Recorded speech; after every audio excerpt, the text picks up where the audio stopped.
भाटपरानी विकासखंड के कुकुर घाटी में भाजपा के राष्ट्रीय महासचिव डॉक्टर अरविंद राजभर ने कहा कि अब शौचालय आवास पर नहीं, रोजगार पर वोट चाहिए। रोजगार के लिए बच्चों को आधी रोटी खाकर भी शिक्षित बनाएं। उन्होंने पूरे देश में एक समान की शिक्षा व्यवस्था लागू करने की आवश्यकता पर बोलते हुए कहा कि इससे दलित, शोषित और कमजोर लोगों के बच्चे भी पढ़ पाएंगे और शिक्षा की गुणवत्ता में तेजी आएगी और इसका लाभ भी मिलेगा। उन्होंने प्रदेश में दारू बंद करने की मांग करते हुए कहा कि दारू की दुकान बंद होनी चाहिए। वर्तमान बजट में प्रदेश सरकार ने 2300 करोड़ रुपए की व्यवस्था दारू उत्पादन में की है। उन्होंने बंद कर छोटे छोटे लघु कुटीर उद्योग की अगर स्थापना की जाए तो प्रदेश का विकास होगा, ताकि बेरोजगार नौजवानों को भी एक रोजगार मिल सके। उन्होंने कहा कि कक्षा 5वीं से ही अब तकनीकी शिक्षा अनिवार्य कर देना चाहिए और तकनीकी शिक्षा ही दिलाई जाए। उन्होंने प्रदेश में अटल आवासीय योजना के लिए भी उपस्थित लोगों से अपने बच्चों की मुफ्त और गुणवत्तापरक शिक्षा हेतु ऑनलाइन फॉर्म भरने की अपील की। इस दौरान उन्होंने संबोधित करते हुए बहुत सारी बातें कही। इस संबंध में जब बातचीत हुई तो आइए सुनते हैं उनसे बातचीत पर कुछ मसलों पर। सरकार में मंत्री कब बन रहा है सर? प्रश्न आपका बहुत कड़क है जी, और हमको लगता है कि अब वो घड़ी भी आ गई है जी, और यथाशीघ्र विद इन 1 वीक तैयारियां सारी हो चुकी हैं। बस सदन खत्म होने की प्रतीक्षा है जी। सदन खत्म होने के बाद शपथ ले लिया जाएगा। आपकी पार्टी कहाँ से चुनाव लड़ने वाली है सर इस बार?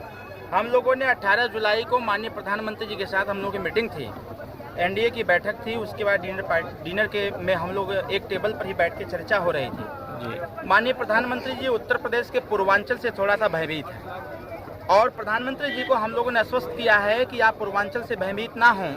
इस बार उत्तर प्रदेश की 80 की 80 सीट हम लोग प्रयास करेंगे कि भारतीय जनता पार्टी, सुहेलदेव भारतीय समाज पार्टी मिल करके एनडीए को देने का कार्य करें। कितने सीटों पर आपकी पार्टी चुनाव लड़ेगी सर? हम लोग प्रयासरत हैं कि 3 सीटों पर उत्तर प्रदेश में और 1 सीट पर बिहार में हम लोग चुनाव लड़ने का पूरा प्रयास बना रहे हैं। जिस तरीके से बिहार की सरकार में तेजस्वी जी की जब सरकार थी तो वहाँ पे युवाओं को रोजगार दिया गया और अपने प्रदेश में सरकार के द्वारा एक मंदिर का निर्माण कराया गया, राम मंदिर का निर्माण। इस पर आपका क्या कहना है? यहाँ के युवा काफी बेरोजगार वो भी जरूरी था क्योंकि समस्याओं का समाधान होना चाहिए जी। किसी इंडिविजुअल समस्या को लेकर के कहीं वैमनस्यता न उत्पन्न हो, अराजकता न उत्पन्न हो, देश का माहौल खराब न हो।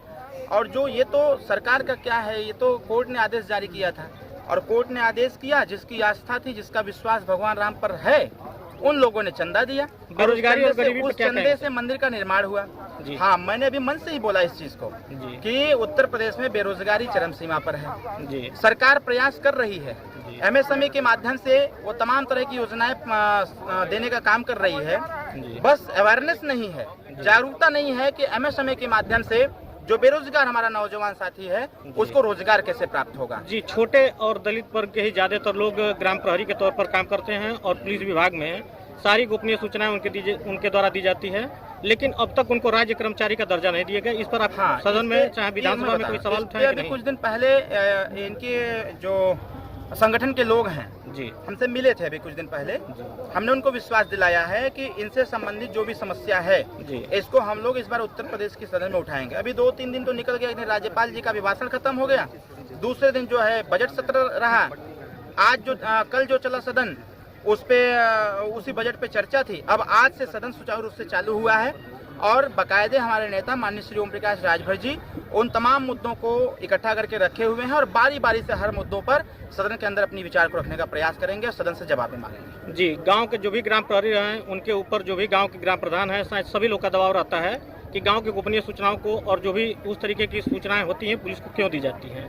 तो इस पे क्या कहना है? अगर मान लीजिए राज्य कर्मचारी का दर्जा मिलता तो मानदेय 2500 से अधिक होता और उनको भी एक अच्छा स्थान मिलता और पुलिस विभाग में भी उनको जिस तरीके से सुरक्षा मिलनी चाहिए नहीं मिलती है। क्या कहें? देखिए, अभी भी आपने हमारे संबोधन में सुना है जी, इस मंच से कोई पुलिस प्रशासन के समस्या की बात नहीं करता है जी, लेकिन हम लोग एक ऐसे व्यक्ति हैं कि वो चाहे ये मंच हो चाहे कोई मंच हो, हर मंच से पुलिस प्रशासन की बेहतरी की बात करते हैं जी। उसी और ये जो प्रकरण आप अभी बता रहे हैं, ये प्रकरण भी उसी के अनुरूप आता है जी। इसमें हम पहले ही आपको बता चुके हैं कि इनके संगठन के लोग हमसे मुलाकात किए थे, हमने माननीय नेता से मुलाकात कराया अभी विगत दिनों में और उनसे सारे कागजात लिए गए हैं। इस पे चर्चा भी हो रही है, इस पे बात भी होगी और सदन में इसकी आवाज भी उठेगी। और मुझे पूरा विश्वास है सदन में आवाज उठते ही, जिस प्रकार से पिछली बार माननीय नेताजी ने पुलिस प्रशासन की बेहतरी के लिए आवाज उठाया और कुछ न कुछ काम उस पे हुआ, उसी प्रकार से इस पे भी होगा।